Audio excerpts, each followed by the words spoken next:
It's cold, not the kind of cold that nips at your ears. This is deeper, bone deep, soul cold. You're standing on a patch of red earth in northeastern Utah, near the Colorado border, miles from the nearest town. No streetlights, no hum of traffic, just wind and silence so thick it presses against your eardrums like water. Look around. Sagebrush clings to the dirt like it's afraid to let go. Juniper trees twist into shapes that shouldn't exist, arms raised in warning or maybe in prayer. The sky, endless, black velvet pierced by stars that feel watchful. This place has a name now, but back then, it was just another forgotten ranch, another plot of land nobody wanted. Too dry, too remote, too strange. Locals avoided it, not because of fences, because of stories. Whispers passed down through generations of Navajo families. Stories about things that walk like men but aren't. About shapeshifters who feed on fear. About curses buried in the soil. They called them Naudlushi, skinwalkers. And this land? It's been hungry for a long, long time. Now, listen. Do you hear that? A low rustle in the brush, not the wind. Something heavier, closer. You're not alone. And whatever's out there, it knows you're here. Long before satellites, before ranches, before white men drew lines on maps, this land belonged to the Dine, the Navajo. And they knew. They always knew. In their stories, the world is balanced, light and dark, healing and harm. Every medicine man learns both paths, but only one is walked in daylight. The other, the forbidden path, anti-ethany, the way of the skinwalker. To become one, you must break the deepest taboos, kill a sibling, eat human flesh, wear the pelt of a coyote or wolf, and not just wear it. Become it. They don't just change shape, they warp reality around them. Mimic voices of loved ones. Appear in two places at once. Stare into your eyes from the dark and know your darkest thought. And they're not demons, not ghosts. They're human, or were. Now, they're something worse, because they choose evil, deliberately, hungrily. Navajo elders won't speak their names aloud, even now, because names have power, and speaking it invites it. They say skinwalkers avoid open spaces, prefer canyons, arroyos, places where shadows pool like oil. Places like the high desert plateau near Ballard, Utah, where the land dips and folds like a wound. This isn't superstition. To the Dene, it's as real as rain, as real as death. And when the Sherman family bought that ranch in the early 1990s, they didn't just buy dirt and fences. They bought a doorway. And someone, or something, was waiting on the other side. Ballard, Utah. Population, barely a blink on the map. Red rock, dry wind, a sky that never blinks. Terry Sherman, ex-cop, quiet man, hard worker, buys 480 acres of scrubland with his wife Gwen. A fresh start, a place to raise cattle, to breathe. The ranch sits near Gorman Hill, isolated. No neighbors for miles. Just sagebrush, juniper, and silence so deep it hums. Locals don't ask questions, but they watch. From pickup trucks, from porch shadows. They know the land's reputation. They've heard the stories. The Shermans don't, or won't. At first, it's peaceful. Cows graze, wind howls through dry creek beds. Nights are cold, but clean. Then, the dogs start barking at nothing. Not the fence line, not coyotes. Straight up at the sky. Neck fur raised, teeth bared, whining like they're begging to run. Gwen hears whispers in the kitchen at 3 a.m. Voices just outside the window. Calling her name. In her mother's voice. Her mother's been dead 10 years. Terry checks the perimeter. Finds nothing. But the air feels thick, like walking through wet wool. One morning, a calf is missing. Not dragged off, vanished. No blood, no tracks. Just a perfect circle of flattened grass, like something heavy hovered, then lifted. They tell themselves it's wolves, or rustlers, or stress. But deep down, they feel it. The land isn't empty. It's watching. And it's not happy they're here. June 1994. Hot, dry, moonless. Terry Sherman steps onto the porch for a smoke. The ranch stretches out. Black, still, breathing. Then, movement in the sky. Not a plane, not a satellite. A cluster of lights. Red. White, pulsing, hovering over Gorman Hill like they're anchored to something unseen. No sound, not even a whisper of engines. He calls Gwen. She sees them too. They watch for 20 minutes. The lights dart, impossible angles. Stop dead, split apart, reform, then gone. Like they were never there. Next night, same time, same lights, closer. Terry grabs his rifle. Not to shoot. To feel less helpless, he drives toward the hill, engine loud in the silence. Halfway up, the truck dies. Not sputters, just stops. Keys won't turn. Battery dead. He looks up. The lights are directly overhead now. Silent. Staring. His skin prickles. Not from heat, from dread. He runs back to the house. Locks the door. Doesn't sleep. For weeks, the lights return. Sometimes low, sometimes high. Sometimes splitting into dozens, dancing like fireflies made of ice. Neighbors say they've seen them too, but no one reports it. Because in this part of Utah, you don't call the sheriff for lights in the sky. You pray. And hope they don't come closer. But they do. And they're not just watching anymore. They're testing. August 1994.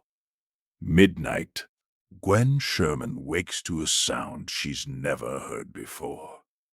Not a moo, not a bellow. A scream. high-pitched, guttural, terrified, like a cow being torn apart from the inside. She shakes Terry awake. They grab flashlights, step into the yard. The air reeks of copper and rot. Their herd, usually calm, is stampeding in the corral, eyes wide, frothing, kicking at nothing. Then silence, sudden, total, as if something clamped a hand over the world's mouth. Terry moves toward the north pasture. Flashlight beam cuts through dust, finds it, a heifer, lying on its side, still alive, but its jaw unhinged, tongue blackened, eyes bulging, not from pain, from terror. It whimpers, one long wet sound, then dies. No wounds, no blood, just fear burned into its flesh. They check the rest. 3 more cows down. Same expression, same silence after death. Terry calls the vet next morning. Man arrives, takes one look, shakes his head. Never seen anything like this. Leaves without charging. That night, Gwen hears it again. Not from the pasture, from the barn. A low growl. Then a voice, clear as day, whispering her name. Not mimicking, mocking. She locks the bedroom door, holds Terry's shotgun, waits for dawn. But the sun doesn't bring safety. It brings more questions. And the chilling truth. Whatever's out there, it's learning how to hurt them. September 1994. Dawn breaks cold and gray. Terry walks the perimeter after another sleepless night. His boots crunch on dry alkali soil. Then stop. Footprints. Not boot prints. Not coyote. Too large. Too wrong. Each impression is nearly 18 inches long. 3 toes. Claw marks gouged deep, as if whatever made them weighed hundreds of pounds, but left no drag, no scuff. Just perfect, deliberate steps. They circle the water tank, loop around the barn, then vanish. Mid-stride, into thin air. No trail out, just empty desert. He calls the sheriff. Deputy arrives, takes photos, frowns. Probably a bear, he says. But there are no bears in Uinta County. Haven't been for a century. That night, Gwen sees it. From the kitchen window, a figure, tall, hunched, covered in matted fur, standing at the edge of the floodlight's reach. Not moving, just watching. She blinks. It's gone, but the smell remains.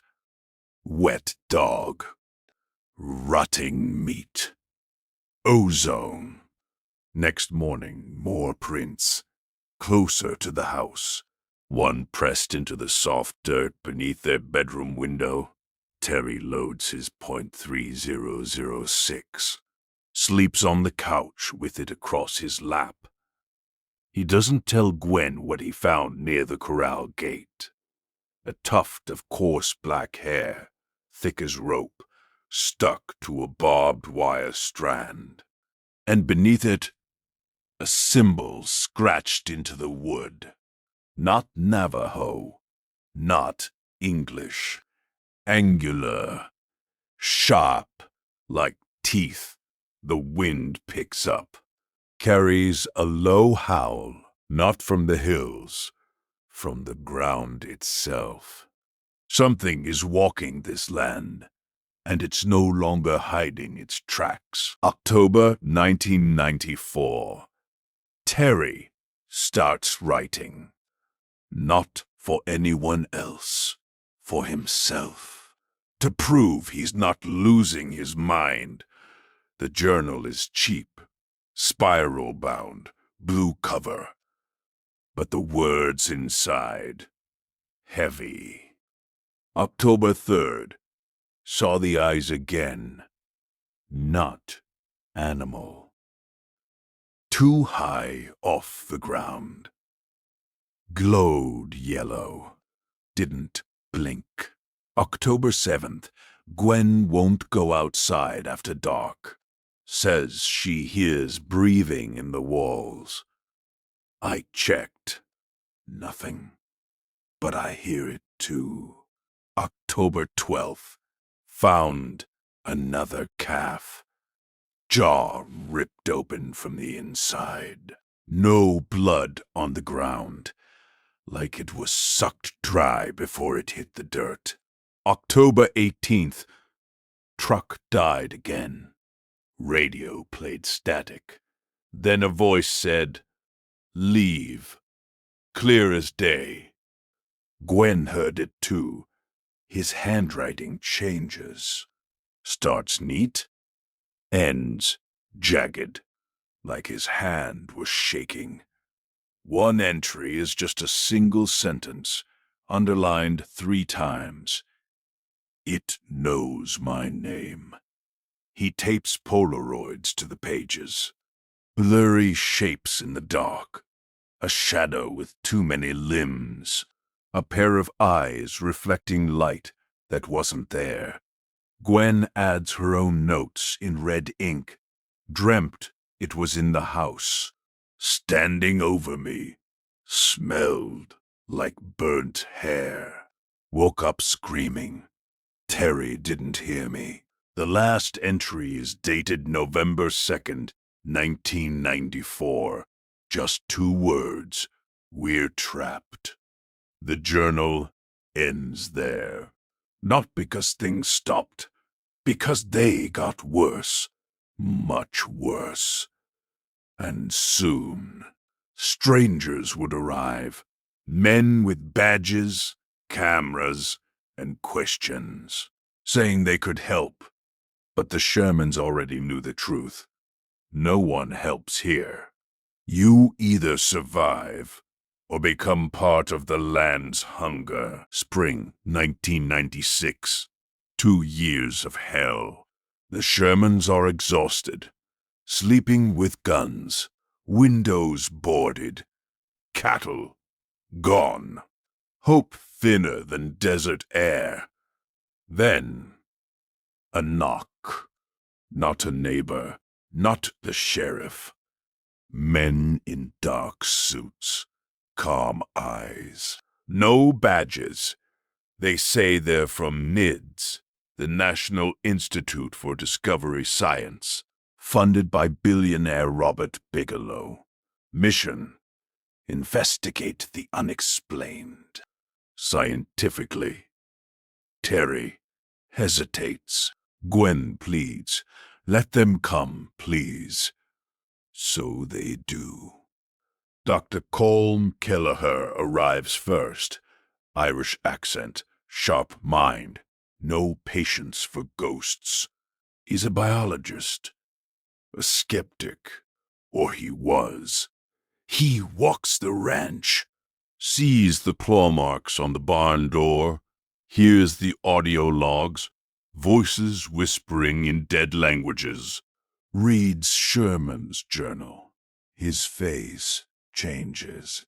Not fear, recognition. This isn't folklore. This is data. Within weeks, NIDS sets up base. Trailers, motion sensors, thermal cameras, EMF detectors, night vision scopes trained on every ridge. They interview the Shermans for hours, record everything, even the things that make no sense. Time loss, phantom phone calls, shadows that move against the wind. Kelleher writes in his own log, "This place violates known physics. Not occasionally, constantly." But the team stays, because something happens on their third night. A figure, 9 feet tall, limbs too long, walks past camera 4. No heat signature, no sound, just there, then gone. NIDS doesn't leave. They dig in, because now they know the Sherman Ranch isn't haunted. It's alive, and it's watching them too. June 1996. NIDS turns the ranch into a fortress of eyes and ears. Thermal cameras scan the perimeter. Audio recorders capture every whisper of wind. Magnetometers buried in the soil. Laser grids crisscross the north field. Nothing gets in. Nothing gets out. Or so they think. Night 1. All cameras go dark at 2:17 a.m. Not a power surge. Not interference. Total blackout, like something swallowed the signal whole. When feeds return, camera 3 shows a figure standing in the corral. No face. Just a silhouette with shoulders too wide, arms dragging the ground. It turns toward the lens. The camera glitches static snow, then cuts to black. Audio logs from that night. Just breathing. Wet. Ragged. Then a voice. "You shouldn't be here." In perfect English. But no one was there. Day 2. Sensors detect a mass moving underground. Not burrowing. Gliding. Like a submarine through dirt. Speed, 30 miles per hour. Depth, 50 feet. Kelleher checks the readout. Shakes his head. There's no tunnel. No cave system. This is bedrock. Yet the data doesn't lie. Night 3. A researcher wakes to find his notebook filled with symbols. Not written. Burned into the pages. Smell of sulfur lingers for hours. Equipment fails daily. Batteries drain in minutes. Compasses spin wildly. Radios emit screams. Human, distant, cut short. Worst of all, the silence. Not absence of sound. An actual void. Like the air itself stops vibrating. Team members report headaches, nausea, a pressure behind the eyes. One technician quits after seeing his own reflection blink. When he didn't, Kelleher writes in his log, "This isn't just paranormal. It's predatory. It learns. It adapts. And it hates being watched." They keep recording, keep watching. But the ranch watches back, and it's getting bolder. July 1996. NIDS builds the Watchtower. A steel platform, 30 feet high, anchored to bedrock. Rings of motion sensors. Infrared turrets. Backup generators. Buried in concrete. 2 researchers on shift at all times, rotating every 6 hours. No exceptions. They call it Operation Sentinel. First week, nothing. Just wind, coyotes, the groan of metal cooling at night. Then, night 8, 2:03 a.m. Thermal detects movement east of the tower. Not animal, not human. Heat signature flickers. Cold 1 second, scorching the next. Camera zooms in. Empty field, but audio picks up footsteps. Slow, deliberate, circling the tower. Researcher Mark Reyes radios base. It knows we're up here.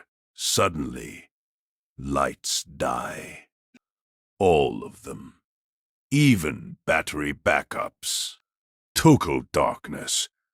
Then, a thud against the tower's base. Like something heavy slammed into steel. Again. Harder. The platform shakes. Reyes shines a handheld beam down. Sees eyes, reflecting red. Too low to the ground. Too many, he screams into the radio. When lights return 47 seconds later, the ground is clean. No prints, no damage. But Reyes won't speak for 2 days. When he does, he whispers, "It smiled at me." Kelleher reviews the footage, sees nothing. But the audio, clear as ice. A wet chuckle, then a voice. "We see you too." From that night on, shifts are doubled. Weapons issued. Not for shooting, for comfort. Because everyone knows now, the Watchtower isn't watching the ranch. The ranch is watching them. August 1996. NIDS team logs a new anomaly. Wheels where there should be none. It starts with headlights, late at night, approaching from the south on the dirt access road. Bright, steady. Researchers radio. Vehicle inbound. But no one's coming. No scheduled arrivals. No local traffic this far out. They watch through night vision. A pickup truck rolls into view. Rusted, old model Ford. Drives past the gate. Slows near the barn. Stops. Engine idles. No driver visible. Then it reverses. Backs up the road. Faster. Faster. Until it hits 60 miles per hour and vanishes into thin air. No dust. No sound. Just gone. Next night, same time. Different vehicle. A black sedan. Windows tinted. Cruises the perimeter. Pauses beneath the watchtower. One headlight flickers like a wink. Team scrambles to intercept. By the time they reach the spot, nothing. Not even tire tracks. Worse, the road itself changes. GPS units glitch. Show the ranch in the wrong location. Drivers report taking the same turn, but ending up miles off course, facing a cliff they swear wasn't there yesterday. One researcher swears he drove straight for 20 minutes and ended up back at the gate. Engine still running. Odometer unchanged. Kelleher checks satellite imagery. The access road appears, then disappears, then reappears in a different alignment. He writes, "This place doesn't just bend space. It erases it. Rewrites it like it's editing reality." Locals confirm you don't find the Sherman Ranch. It finds you. And if it doesn't want you to leave, the road simply stops. September 1996. The killings return. Not random, not messy, precise, clinical. A calf is found in the east pasture, lying on its back. Eyes removed, sockets clean, cauterized, tongue gone. Jaw unhinged with surgical precision. No blood on the ground, none in the wound. Like every drop was vacuumed out before the cut was made. NIDS vets examine it. Scalpel marks too fine for any known tool. Tissue around incisions shows signs of intense heat, yet no charring. Same pattern repeats. Sheep, dogs, even a wild coyote. All opened, all drained, all arranged almost ritualistically facing Gorman Hill. One night, thermal cameras catch movement near a fresh carcass. A figure crouched low. Not eating, working. Zoom in. It's holding something long and thin, glinting in infrared, like a blade made of light. Then, static, feed cuts. When it returns, the carcass is gone. Only a perfect circle of scorched earth remains. Kelleher sends tissue samples to an independent lab. Results come back classified. He leaks one line. Cellular structure altered at the quantum level. Worse, some mutilations happen inside locked pens, fences intact. No tracks, no entry points. When Sherman whispers to a researcher, "They're not killing for food. They're taking parts for something else." The team stops sleeping near livestock, stops eating meat from the ranch, because now they understand these aren't attacks. They're harvests, and humans might be next on the list. October 1996. Researcher Daniel Cho takes the night shift alone. Mistake number 1, 2:11 a.m. Motion sensors trigger in the barn. No animals left. No reason for movement. Cho grabs a rifle, flashlight and camera.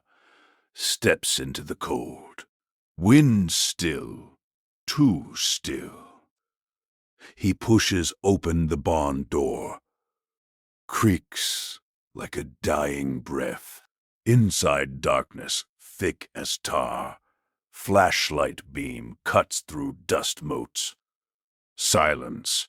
Then, a scrape. Metal on wood. From the loft. He raises the light, sees it. Hunched, naked, skin slick like wet leather. Too many joints in its arms. Head tilted sideways.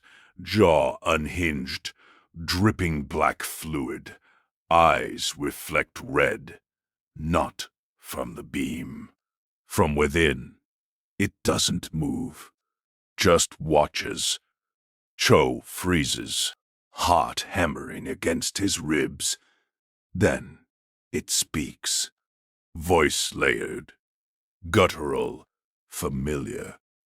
"Daniel, you shouldn't have come back." It's his sister's voice. "She died in a car crash 3 years ago." He stumbles back, trips. Camera rolls. The entity drops from the loft. No sound, no impact. Stands over him. Smells like burnt hair and ozone. Whispers, "We've been waiting for you." Cho screams. Team bursts in seconds later. Barn empty.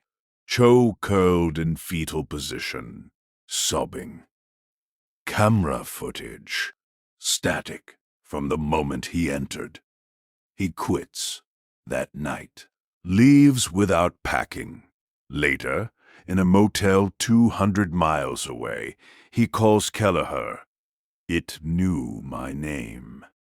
It knew things only she knew. It wasn't mimicking. It was her, or something wearing her like a suit. He never works in research again. And the barn? NIDS seals it, but at night they still hear scratching. From the inside, November 1996. Time starts breaking, not metaphorically, literally. Researcher Eleanor Ruiz logs a routine perimeter check at 10 p.m. Steps out the door. Cold air. Clear stars. Next thing she knows, she's standing at the gate. Sun rising. Rifle cold in her hands. Watch reads 6:17 a.m. 8 hours gone. No memory. No fatigue. Her boots are caked in mud from a dry creek bed that hasn't held water in years. She checks her body cam. Footage shows her walking toward Gorman Hill. Then, static for 7 hours, 58 minutes. When it resumes, she's turning back toward the ranch. But her eyes are black. Not pupils dilated. Solid black. She doesn't remember speaking. But audio captures her whispering. They're building it underground. Others report similar gaps. One man wakes up in the barn loft with no idea how he got there, holding a dead raven in his hands. Another finds himself standing in the middle of the road at dawn, repeating the same phrase. 7 days, 7 doors. Kelleher reviews all logs. Discovers a pattern. Every time loss occurs between 2 o'clock and 3 a.m., always near the northern ridge, always accompanied by a spike in electromagnetic distortion and a drop in ambient temperature to below freezing, even in summer. He sets up synchronized atomic clocks around the property. Within 48 hours, 3 stop working. 1 runs backward. A Navajo consultant, anonymous, speaking only through an interpreter, tells Kelleher, the Skinwalker doesn't just move through space. It walks between moments. Your people aren't losing time. They're being borrowed. Ruiz quits a week later, leaves a note. I saw my own grave, and it was empty.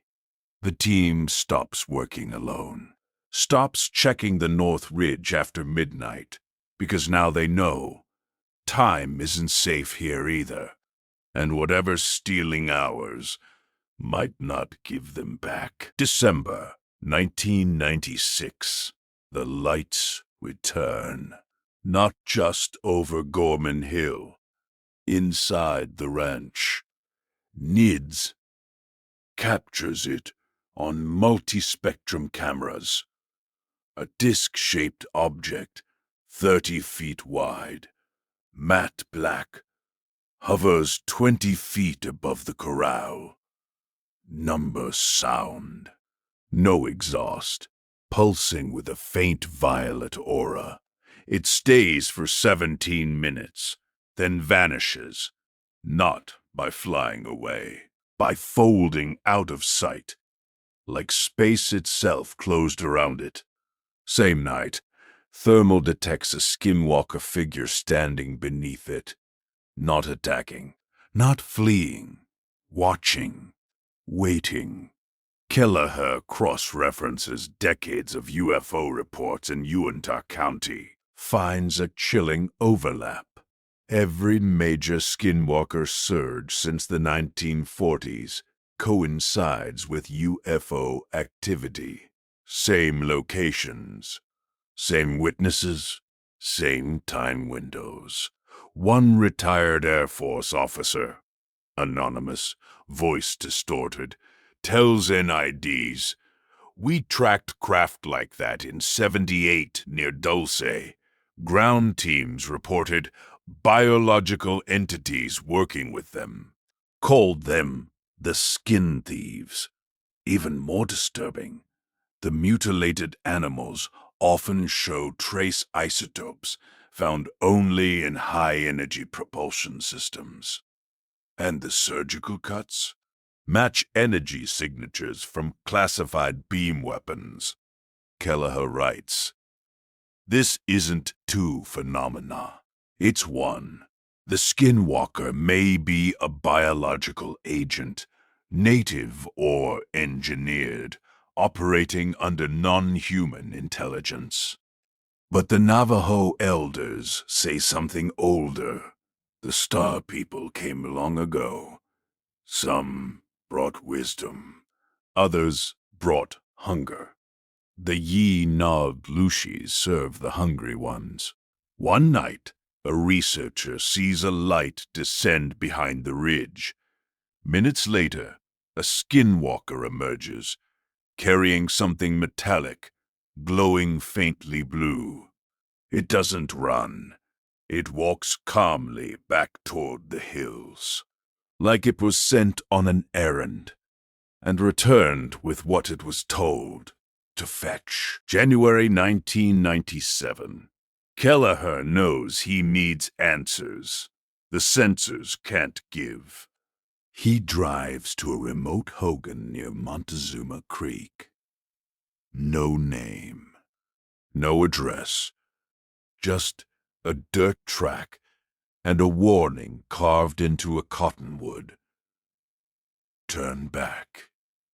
He waits.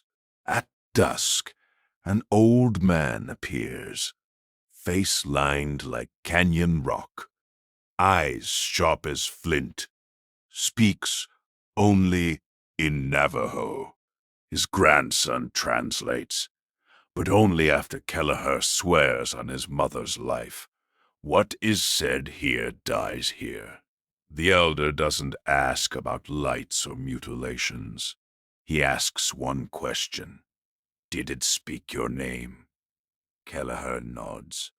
The old man spits into the dust, then speaks for 2 hours. He says, "The land around the Sherman Ranch was once a place of power, a Cheidi Ba Hogan, a house where evil was bound, not worshipped. But in the 1940s, uranium miners dug too deep, broke a seal, let something out that should have stayed buried. The skinwalkers didn't come to the ranch. They were released from it, and the lights in the sky, not visitors. Overseers, Yat-e-Yinishe, the false holy ones who trade knowledge for suffering. They don't want cattle," the elder says through his grandson. "They want fear. It feeds the door, and the door is opening wider." He refuses payment, refuses to be recorded. But before Kelleher leaves, the old man presses a small bundle into his hand. Wolf fur, corn pollen, and a stone etched with a spiral. "Place this at your gate," he says. "It won't stop them, but it will make them pause." Kelleher does. That night, activity drops to 0 for 3 days. Then, on the 4th, the bundle is found torn to shreds, scattered in a perfect circle. Each piece burned black. The elder never speaks to outsiders again, but his warning echoes in every log entry from then on. This isn't an invasion. It's a return. February 1997. The attacks go internal. It starts with dreams. Vivid. Violent. Team members wake screaming. Same nightmare. A tall figure standing at the foot of their bed, whispering secrets they've never told anyone. Then, waking visions. Researcher Marcus Lee sees his dead father sitting in the mess hall, clear as day, smiling, saying, "You left me to burn, Marcus." His father died in a house fire when Marcus was 8. He never told anyone he'd locked the door that night. Another scientist hears her daughter's voice calling from the barn, but her daughter is asleep in Las Vegas. Worse, thoughts that aren't theirs flood their minds. Random, intrusive. Cut your wrists. It'll stop the noise. They're lying to you. Kelleher knows what's coming. Your wife is sleeping with Reyes. EMF meters spike during these episodes. But brain scans show something stranger. Synchronized neural activity across multiple people, as if their minds are being linked or hijacked. Kelleher tries shielding, Faraday tents, lead-lined rooms. Doesn't work. The intrusions grow sharper, more personal. One night, Gwen Sherman locks herself in the bathroom. She tells Terry, "It showed me you cheating with Elena in the trailer. Last Tuesday, Terry hadn't. Elena wasn't even on site last Tuesday, but the image felt real. So real she vomited for an hour." Kelleher consults a neuroscientist off record. The reply, "This isn't telepathy. It's psychic vampirism. It's feeding on emotional trauma and using it as a weapon." Team morale collapses. Paranoia spreads like infection. Trust evaporates. Because now they realize the enemy isn't just outside. It's inside their heads, and it knows every secret they've ever buried. March 1997. The ranch stops playing. It fights back. Cameras explode in their housings, lenses shattered from the inside. Hard drives melt into slag. Radios emit screams so loud they rupture eardrums. One night, the entire power grid fries. Transformers blown, wires fused to poles. Backup generators ignite spontaneously. Flames burn green. But the worst isn't hardware. It's minds. Researcher Alan Pike stares at a wall for 14 hours straight. Won't eat, won't speak. Just whispers. The walls are breathing. When sedated, he claws at his own eyes, screaming they're full of spiders. Another team member loads his pistol and walks into the desert. They find him at dawn, kneeling facing Gorman Hill, gun empty. Lips sewn shut with coarse black thread. No needle, no wound, just thread. Kelleher orders mandatory psych evals.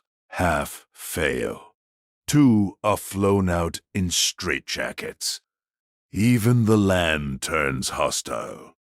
Water from the well tastes like blood. Plants near the North Ridge grow twisted leaves, shaped like screaming faces. One technician swears he saw a juniper tree move when he wasn't looking. Gwen Sherman stops speaking entirely. She draws symbols on the walls with her own blood. Same symbols found carved into dead cattle. Terry finds her one morning standing in the yard, barefoot in snow, arms raised, chanting in a language no linguist can identify. NIDS considers evacuation, but Kelleher refuses. He's close. He feels it. Then, on March 22nd, a voice comes through every speaker on the ranch simultaneously. Leave, or become part of the door. Not distorted, not layered, clear, calm, and spoken in Kelleher's own voice. He didn't say it, but everyone heard him. The ranch isn't just haunted. It's sentient, and it's done being studied. April 1997. Kelleher stops sleeping. Not from fear, from obsession. He pores over every log, every frame, every whisper. His notes fill 37 notebooks. All lead to one conclusion. This isn't random. It's a pattern, a ritual, the mutilations, the time slips, the UFOs, the psychic intrusions. They're not separate events. They're stages, like something is being built or summoned. He cross-references Navajo cosmology with quantum physics, finds eerie parallels. The door the elder spoke of could be a localized space-time rupture, a wormhole stabilized by emotional energy. Fear, trauma, terror. The Skinwalkers aren't just guardians. They're engineers. And the ranch? Ground zero for an interdimensional breach. Kelleher presents his theory to Bigelow. The billionaire funds a final push. More sensors. More personnel. A last stand before the predicted convergence. October 1997. But Kelleher's changed. His eyes are hollow. He jumps at shadows, keeps a journal locked in a lead box. Last entry before the final month. If I disappear, don't look for me. Burn everything. Salt the earth. And never say its name aloud. He still leads the team, still analyzes data. But at night, researchers hear him talking to no one in the trailer, voice low, urgent. One swears he saw Kelleher standing at the gate at 3 a.m., facing the hills, arms outstretched, as if offering himself. He never confirms it, never denies it. Because by now, Colm Kelleher knows the truth. Science can measure the horror, but it can't stop it. May 1997. They arrive without warning. 3 black SUVs, no plates, tinted windows, roll up the access road at dawn. Men in dark windbreakers, no insignia, eyes hidden behind mirrored sunglasses. They don't identify themselves. Don't ask permission. Just walk the perimeter with handheld devices that hum like angry wasps. NIDS tries to intervene. One agent steps forward, shows a badge, blank except for a serial number. Says, "Stand down.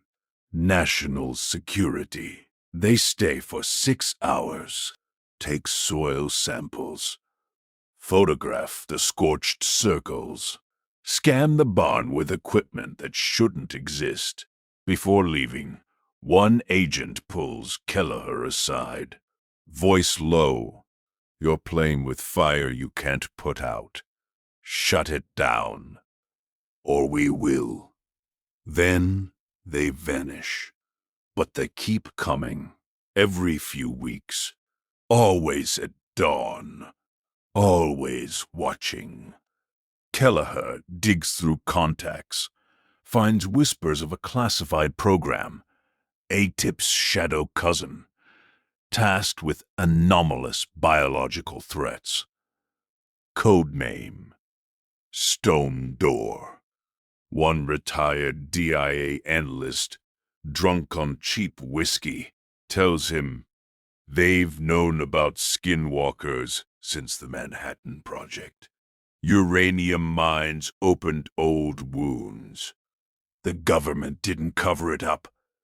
They contained it until you poked it with your cameras. Satellite imagery later shows military helicopters hovering near Gorman Hill.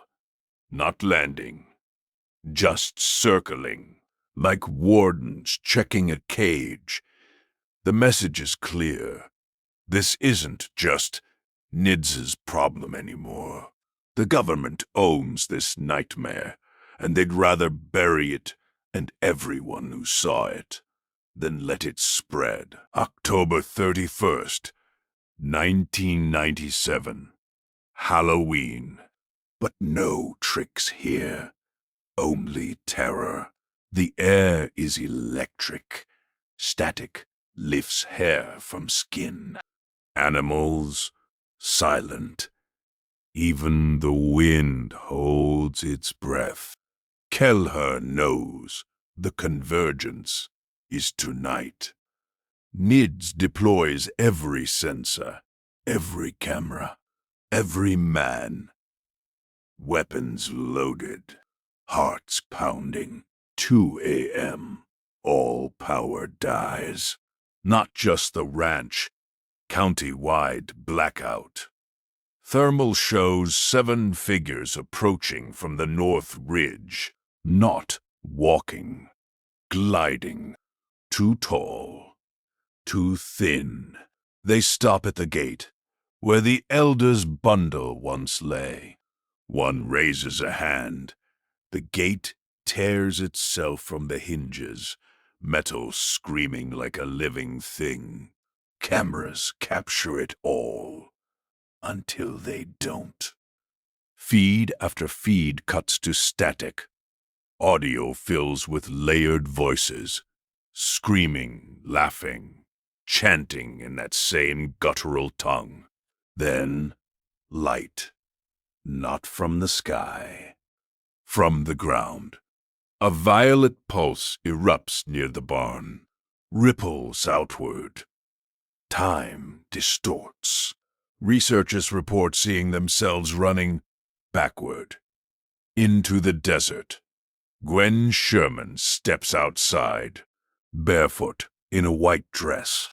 Walks toward the light. Terry tries to stop her. His hand passes through her arm, like she's already gone. She turns, smiles, eyes solid black, says, "It's open," then vanishes into the glow. Kelleher orders full retreat. Men scramble for vehicles. Engines won't start. Radios dead. From the ridge, a sound like stone grinding on bone. The earth splits, not a crack, a mouth. And something begins to rise. Not a creature, a structure.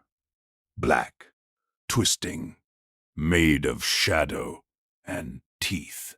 The skinwalkers bow. Kelleher grabs the last working camera.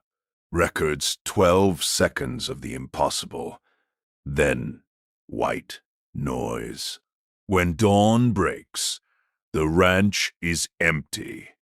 No bodies, no gear, just scorched earth and a single word carved into the Watchtower steel, soon, November 1997.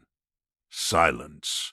returns, not peaceful, hungry. NIDS doesn't come back. Kelleher files a final report, classified level Omega, then disappears from public view for months. The Shermans? Gone. No trace. No calls. No bodies. Their truck sits in the driveway, keys in the ignition, engine cold, driver's seat stained with something dark and flaking. NIDS equipment lies scattered, melted circuit boards, shattered lenses, a rifle bent like taffy. The government arrives one last time. Men in hazmat suits. They fence off the entire property. Post signs, U.S. Government land, no trespassing, lethal force authorized. But they don't stay. They seal the gate, leave, and the ranch breathes again. Wind howls through broken windows. Juniper trees reclaim the yard. The scorched circles fade, but never fully vanish. Locals say if you drive past at night, your car dies. Your phone shows calls from numbers that don't exist. And sometimes you see a woman in white standing at the gate, smiling with black eyes. The land isn't empty. It's waiting for the next family, the next team, the next door to open. Because abandonment isn't an end. It's an invitation. 1998-2005. The fallout spreads like poison. Terry Sherman's brother receives a package. No return address. Inside, Gwen's wedding ring. And a Polaroid of her standing in the barn, eyes black, mouth open in a silent scream. Date stamp, November 2nd, 1997. He burns it. Moves to Alaska. Changes his name. Kelleher publishes Skinwalker Ranch in 2005, but omits the worst. The time slips, the psychic attacks, the final night. He knows some doors shouldn't be opened twice. NIDS disbands. Bigelow shifts focus to Las Vegas. But insiders whisper he still funds quiet monitoring. Satellites, drones, remote sensors. All feeds go dark within 48 hours of activation. Researchers scatter. Some vanish. Others end up in psychiatric wards, muttering about the door and 7 days. One mails Kelleher a single sentence before overdosing. It followed me home. It's in the walls. The government classifies everything. FOIA requests denied. Police reports redacted. Even weather data from Uintah County in October 1997 is sealed. But the land remembers. Hikers go missing near Gorman Hill. Their cars found idling, radios playing static. Seats warm, but no bodies. A teenage boy sneaks onto the ranch in 2003. Returns 3 days later, mute, hair white, scratching the same spiral symbol into his arms until they bleed. His last words before catatonia: "They're not done building." The truth, buried, but not forgotten, because those who lived it know. Some wounds don't heal. They fester and wait. 2010-2025. The ranch changes hands, but not its hunger. Billionaire Brandon Fugo buys it in 2016. Calls it a national security anomaly. Funds a new team. Cameras, drones, AI analytics, same tech, same fate. Footage leaks online. A figure with glowing eyes, staring into a thermal cam for 47 seconds, then vanishing. Cows found mutilated in 2021. Same surgical cuts, no blood. Audio captured in 2023. A child's voice whispering, "Daddy, why did you leave me in the barn?" No children live on the ranch. Locals report phantom vehicles again. Black SUVs with no plates. Men asking questions, then disappearing. In 2024, a drone flies over Gorman Hill. Signal lost at 2:17 a.m. Recovered 3 days later. Camera intact. Final frame. A massive black structure rising from the earth, covered in pulsing veins of violet light. Timestamp: October 31st, 2024. Navajo elders refuse to speak about it. But one leaves a bundle of wolf fur and corn pollen at the county line, says only, "The door breathes." Scientists dismiss it as hoaxes. Conspiracy theorists scream cover-up. But those who've stood on that red earth at night, they know the ranch isn't haunted by the past. It's preparing for the future. And whatever's coming through won't stop at fences. January 2026. Right now. The wind still blows across the red earth of northeastern Utah. Cold, dry, whispering. The ranch sits behind locked gates. Cameras watch. Drones circle. But no one truly watches it, because the real warning isn't in the footage. It's in the silence between heartbeats. In the way your dog won't go near the window after midnight. In the dream you had last week of a tall figure standing at the edge of your yard, smiling with too many teeth. The Skinwalker isn't just a Navajo legend. It's a symptom, a tear in the fabric of what we call reality. And it's growing. They say fear opens doors. And this land? It's been fed fear for decades. So, listen. Next time the lights flicker at 2:17 a.m. Next time you hear your name called from an empty room.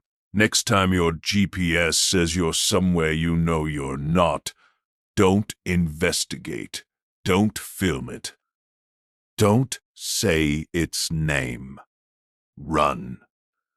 Because the Sherman Ranch wasn't special. It was just the first to crack. And cracks spread. The wind carries more than dust now. It carries a warning. It's open.